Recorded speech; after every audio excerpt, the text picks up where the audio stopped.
ертегісін естуге келген екенсіңдер. Рахмет, міне қандай жақсы ертегілер айтты. Ол ертегі бір жағынан тәрбие, ұқтап тыңдасаңдар, сендерге қаншама тәрбие береді ертегі. Әрдайым осы апалардың ертегісін тыңдауға келіп тұрыңдар шақырған кезде. Сендер біздің болашағымызсыңдар. Өсіп өніңдер, үлкен мамандық иелері болыңдар. Апайларың тілін алып тұрыңдар, міне апайларың қандай әйбет. Сол бақытты болыңдар жандар.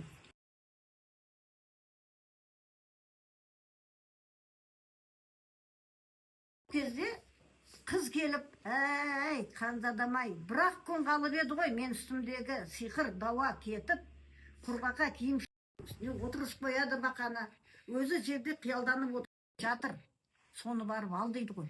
Содан бұл жаңағы барып жұмыртқаны ала берейін десе, ертегі ол даналықтың сөзі. Ал әжеміздің ертегісі өмір сабағы.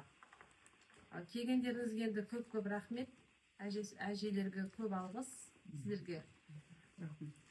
Оқып жатқан дұғаларыңыз қабыл болсын.